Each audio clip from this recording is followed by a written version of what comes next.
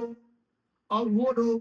جو برائی کو پسند کرتے ہیں، جو لوگ برائی کو آگے بھیجنا پسند کرتے ہیں، جو لوگ برائی خود کرتے ہیں اور اس برائی کو آگے بھی بھیجتے ہیں، اللہ تبارک و تعالیٰ کہہ رہا ہے کہ لہم عذاب علیم، ان کے لیے عذاب ہے فی دنیا، دنیا کے اندر بھی اور آخرت کے اندر بھی۔ اللہ تبارک و تعالیٰ ایسے لوگوں کو دنیا کے اندر بھی عذاب دے گا اور آخرت کے اندر بھی عذاب دے گا۔ پتہ یہ چلا اگر تم سے کوئی گناہ ہو رہا ہے تو اس گناہ کو اپنے تک رکھو، اس گناہ کو اوروں تک مت بھیجو۔ آج کتنے ایسے لوگ ہیں کہ موبائل پر کتنی گندی گندی چیزیں دیکھ لیتے ہیں اور اس گندی چیز کو اپنے دوستوں تک بھیجتے ہیں، اور کتنے ایسے لوگ ہیں اسی گندی چیز کو اسٹیٹس پہ لگا دیتے ہیں تاکہ پوری دنیا اب اس کا نظارہ اور لطف اٹھائے۔ نہیں ہونا چاہیے۔ آپ برائی کر رہے ہیں، آپ اپنے تک محدود رکھیے، آپ خود اس سے پرورش ہے اور دوسروں کو بھی دعوت دے رہے ہیں،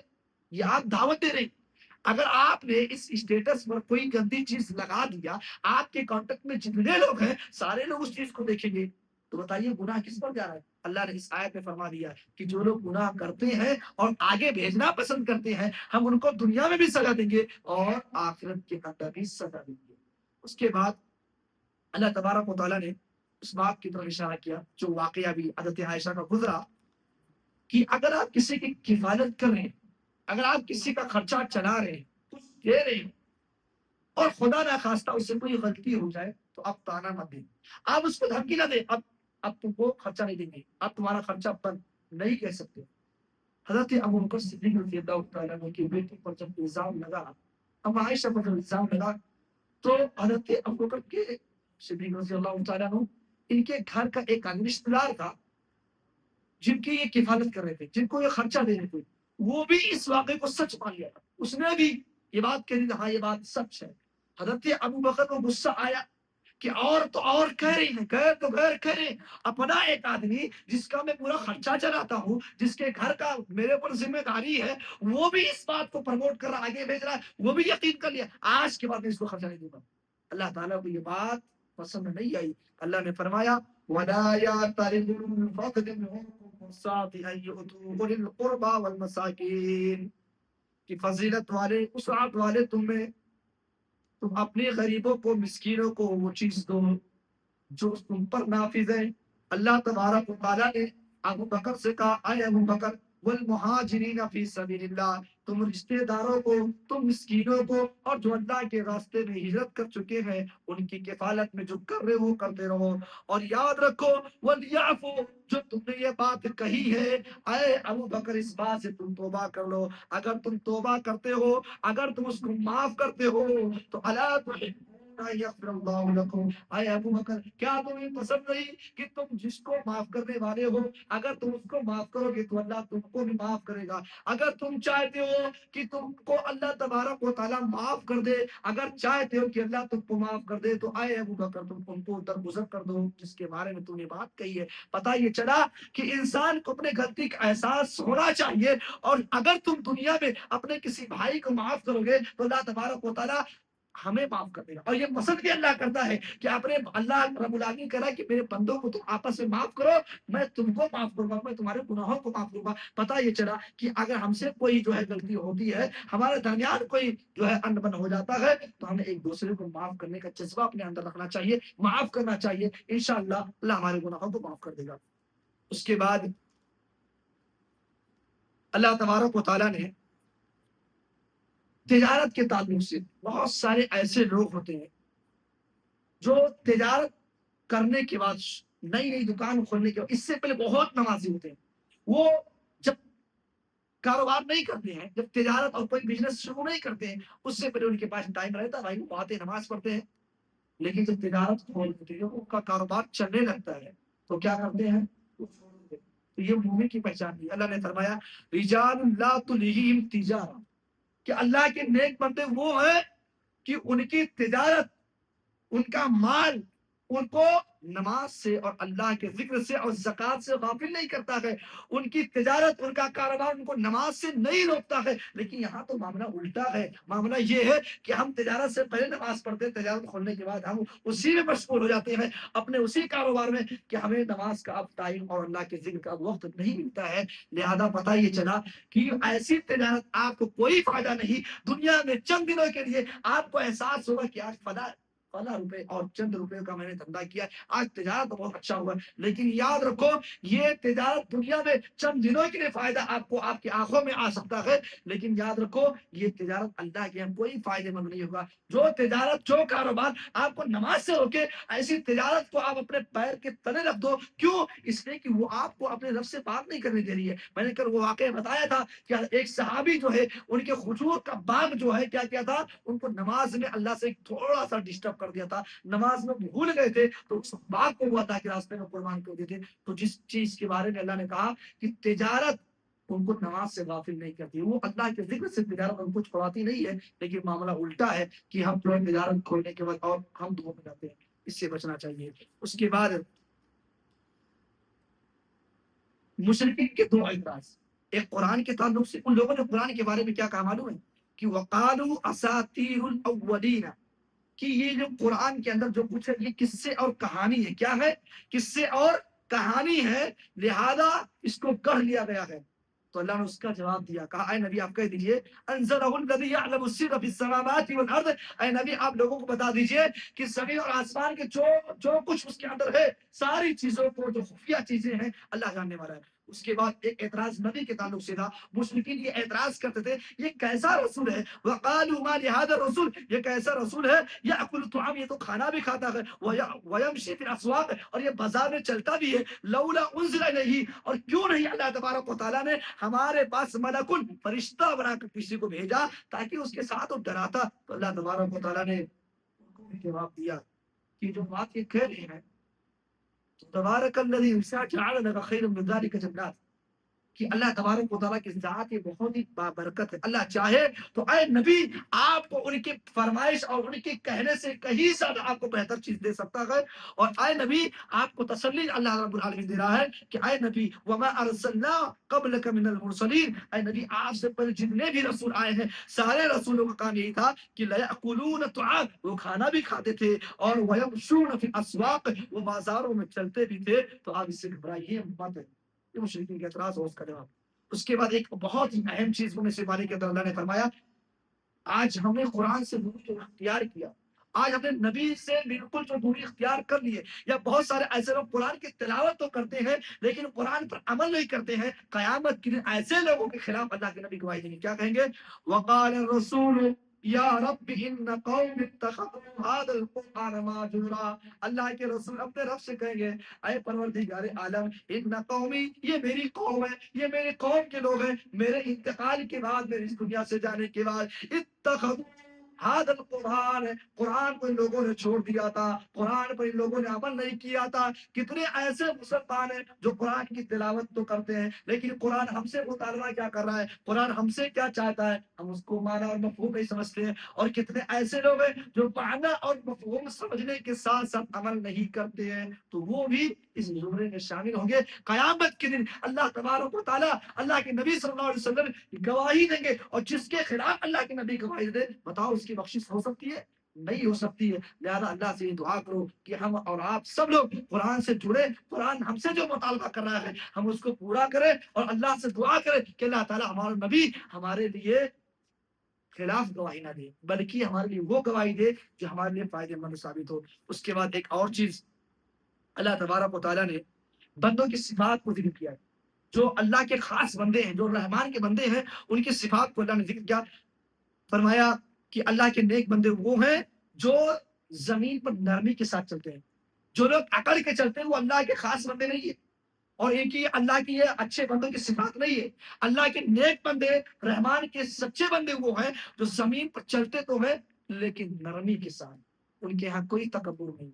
ان کے یہاں عاجزی ہے، ان کے یہاں انکساری ہے، وہ نرمی کے، وہ لاکھوں جو کروڑوں پتی ہے، لکھ پتی ہے، لیکن دیکھنے سے معلوم نہیں ہوگا کہ وہ کروڑوں پتی ہے،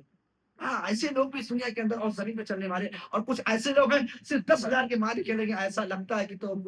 پورے جو ہندوستان کے سیٹ یہی جا رہا ہے، ایسے بھی ہیں۔ اللہ کے نبی اللہ تبارک و تعالیٰ نے اپنے خاص بندوں میں شامل کیا، وہ لوگ جو لاکھ پتی کروڑ پتی ہونے کے بعد بھی جو ہے زمین پر نرمی کے ساتھ چلتے ہیں۔ اس کے بعد وَإِذَا خَاطَبَهُمُ الْجَاهِلُونَ قَالُوا سَلَامًا، اور جب کسی جاہل سے ان کی ملاقات ہوتی ہے تو سلام کہہ کے نکل جاتے ہیں، ان کے منہ نہیں لگتے ہیں۔ جاہل کیا بات کرتے ہیں، کیا گفتگو کرتے ہیں، اللہ کے نیک بندوں کی پہچان یہ ہے کہ سلام کہہ کے وہ نکل جاتے ہیں، وہ رکتے نہیں ہے، تمہارے ہر بات کا جواب دینا وہ مناسب نہیں سمجھتے ہیں۔ اس کے بعد اللہ نے فرمایا وَالَّذِينَ يَبِيتُونَ لِرَبِّهِمْ سُجَّدًا، اور اللہ کے نیک بندے وہ ہیں کہ ان کی رات سجدے میں گزرتی ہے اور قیام میں گزرتی ہے۔ اللہ کے نیک بندے وہ ہیں جو اپنے رب سے یہ بلاتے ہیں، اپنے رب سے یہ دعا کرتے ہیں کہ ربنا اصرف عنا عذاب جہنم، اللہ اس جہنم کے عذاب کو ہم سے پھیر دے، اس کو پلٹ دے، ہم سے جو ہے اس کو دور کر دے، ان عذابها کان غراما، یہ آگ تو چمٹ جانے والی آگ ہے اور اس کا ٹھکانہ بہت ہی جو ہے سخت ٹھکانہ ہے۔ اس کے بعد اللہ کے نیک بندوں کی ایک تعریف یہ ہے کہ وہ جو ضرورت کے مطابق خرچ کرتے ہیں، وہ فضول خرچی نہیں کرتے ہیں،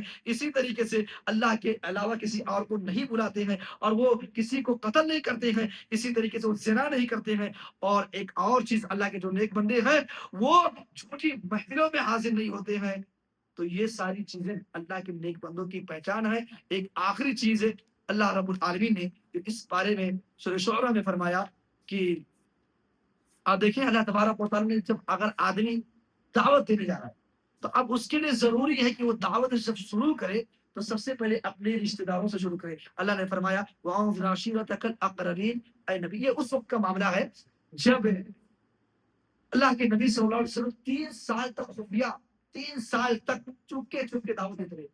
ایک دن ایسا ہوا اللہ تعالیٰ نے کہا اے نبی اب چپکے سے دینے کی ضرورت نہیں، سب سے پہلے آپ اپنے رشتہ داروں کو بلائیے اور ان کو دعوت دیجیے، پہلے اپنے گھر میں اپنے خاندان میں دعوت دیجیے۔ اور یہ اس وقت کا معاملہ ہے اللہ کے نبی صلی اللہ علیہ وسلم نے اس کے بعد اس آیت کے نزول کے بعد اپنے خاندان والوں کی دعوت لی، اور دعوت دینے کے بعد کچھ باتیں کہی تو اس پر ابو لہب نے اعتراض کیا، وہ محفل اٹھ گئی۔ اس کچھ دنوں کے بعد اللہ کے نبی صلی اللہ علیہ وسلم نے پھر سے اپنے خاندان والوں کو دعوت دی، اور دعوت لینے کے بعد کھانا وغیرہ ہونے کے بعد اللہ کے نبی نے اپنے رب کا پیغام پہنچایا اور کہا کہ ہمیں آپ کی دعوت چاہیے۔ تو ابو طالب جو آپ کے چچا تھے انہوں نے کہا اے بھتیجے یہ بہت مشکل بات ہے، اے بھتیجے جو تم چاہتے ہو ہمارا جو دل ہے یہ باپ دادا کے دین کو چھوڑنے کے لیے آمادہ نہیں ہے۔ بھتیجے اس کے علاوہ